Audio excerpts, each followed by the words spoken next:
kilingan, walang pinoprotektahan, walang kasinungalingan, serbisyong totoo lang. Saksihan, unang anibersaryo ng pagkapanalo ni Pangulong Noynoy Aquino sa eleksyon 2010, pinagdiwang ng Liberal Party. Ilang natalong kandidato ng LP kabilang kanyang running mate na si Mar Rojas, bibigyan na nga ba ng posisyon sa gobyerno?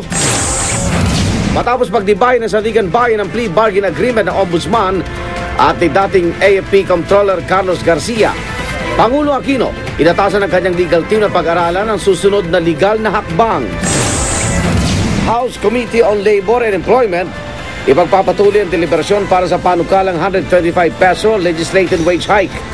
Mga minimum wage earner nakahanap din ng kakampi sa ilang senador. Believers, dagsa sa concert ang kanilang idolong si Justin Bieber sa SM Mall of Asia Concert Grounds. At Vic Soto at Senador Bong Revilla pinanghal ang Box Office Kings sa 42nd Box Office Entertainment Awards. Most popular news program nakuha ng 24 oras.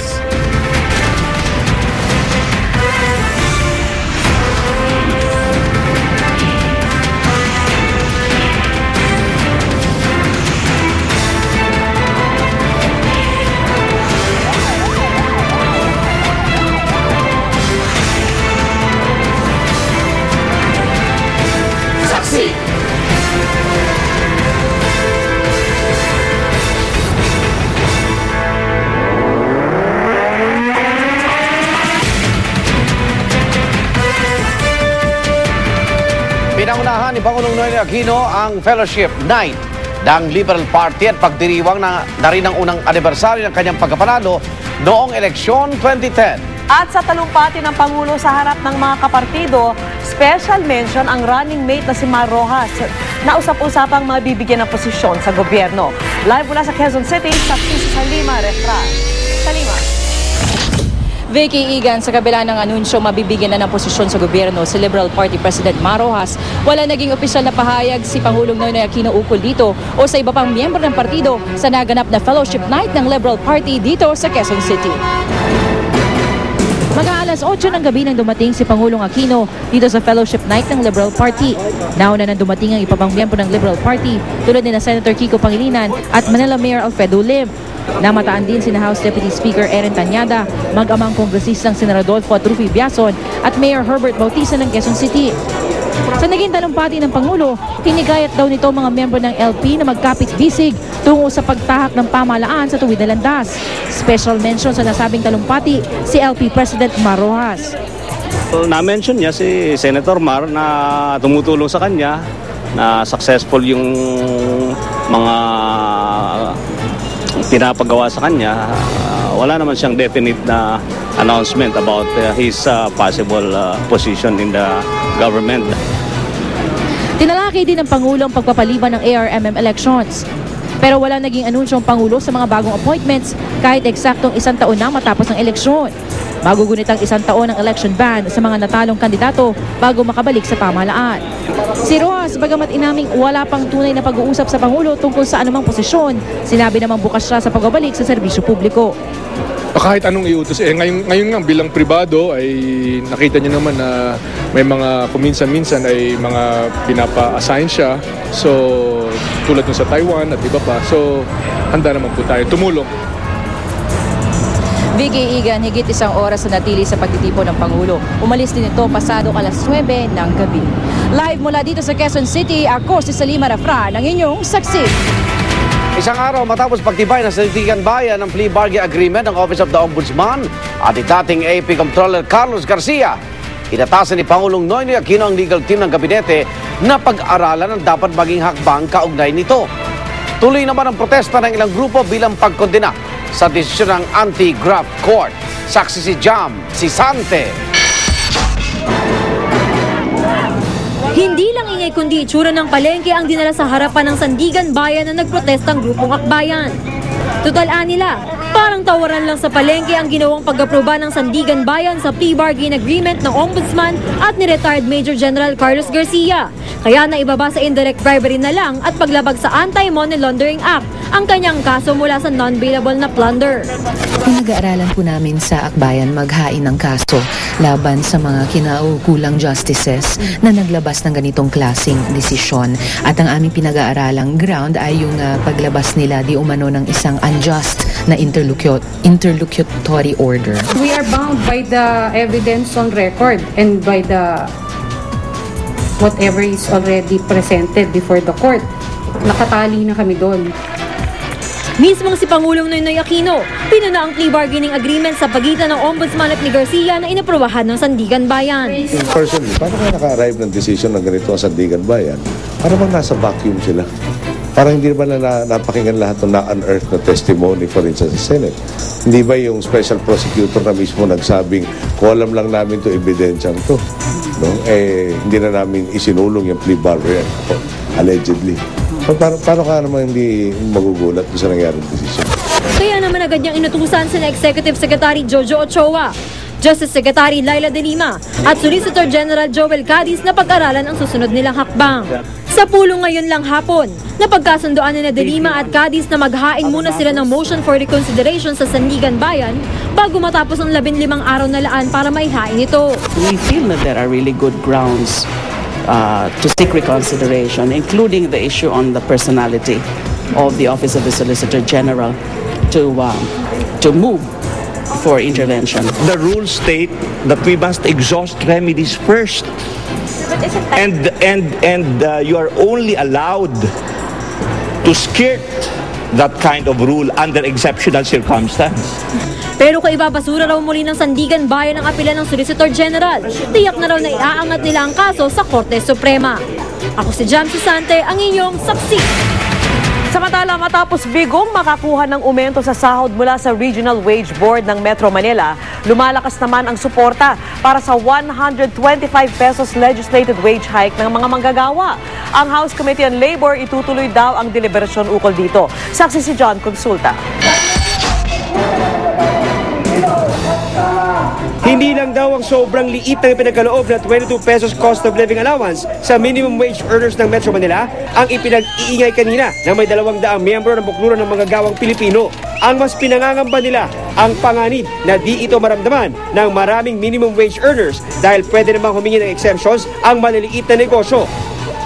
Exempted ang kumpanya ng empleyado ay 10 pababa. Kukumprise ng 44% ng buong labor force.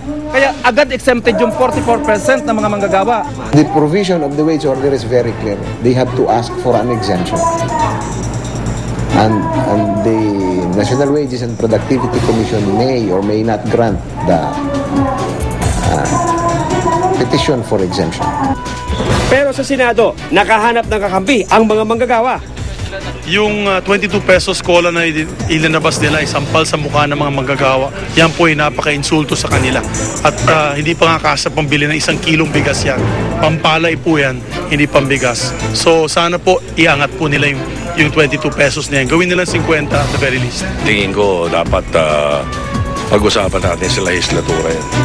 Habang sa Kamara, nakatakda ng ipagpatuloy ang deliberasyon sa 125 pesos legislated wage hike ng House Committee on Labor.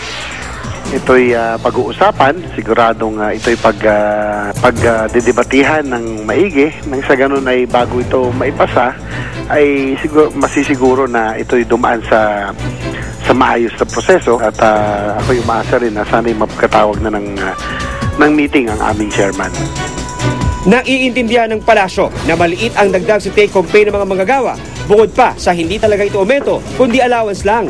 Pero mainam na raw ito kesa sa wala. Gayunman, paalala ng palasyo, hindi dapat ikatwiran ng mga negosyo ang cola para magtaas sila ng presyo ng bilihin o singil sa serbisyo. If you go by the BSP estimates, then 22 pesos is not inflationary, so we don't see that this will have any inflationary impact on the economy. Ako, si John Consulta, ang inyong saksi. Sa gitna ng mainit na usapin sa Reproductive Health Bill, ibinunyag ni Senador Tito Sotto ang umano'y katiwalian sa pondo ng Department of Health para sa pagbili ng contraceptive at mga bakuna. Umatras naman ang CBCP sa pakikipag-usap sa palasyo hinggil sa kontrobersyal na panukala. Saksi si Lia Manyala. Ang binansagang Jericho March ng mga pro-life group kung saan 7 beses nilang inikot ang batasang pambansa complex sakay ng iba't ibang sasakyan bago nagmarcha. Ang latest sa kaliwat kanang rally kaugnay ng kontrobersyal na reproductive health o RH bill. Halaw daw ito sa Biblia.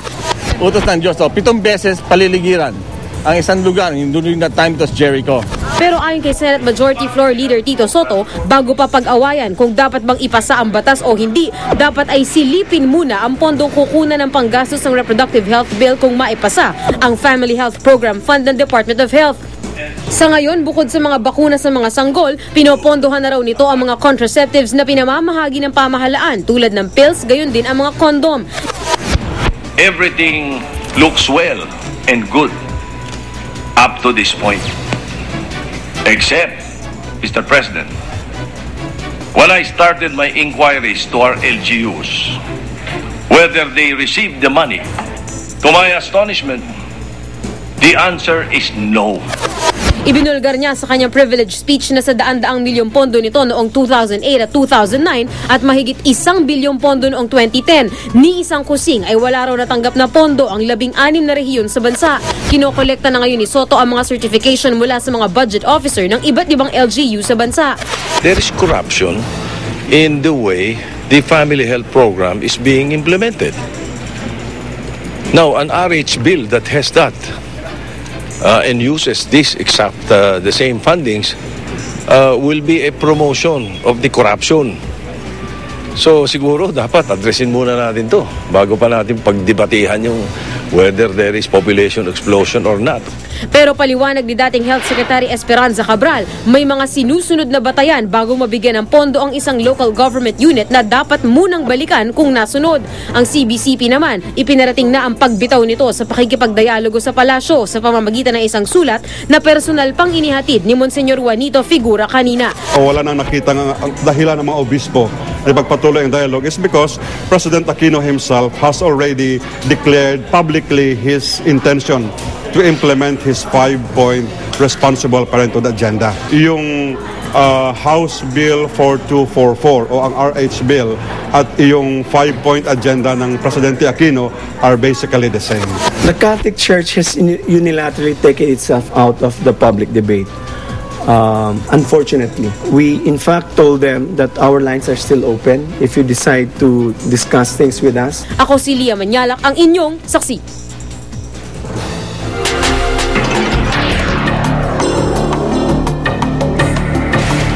Naman po ang presyo ng ilang gulay at isda sa ilang pamilihan sa Metro Manila bunsod ng pananalasan ng Bagyong Bebeng. At live mula sa Quezon City, saksi si Rauna Crisostomo. Rauna. Di lang mga sinalanta ng Bagyong Bebeng ang naperwisyo sa pagdaan nito sa bansa. Nag-iwan din kasi ito ng sakit ng ulo sa mga tindera at mamimili. Bagyong Bebeng ang itinuturong dahilan ng mga nagtitinda sa pagtaas ng presyo ng isda at gulay. Sa Muñoz Market sa Quezon City, 10 hanggang 20 pesos ang itinaas ng mga isdang dagat.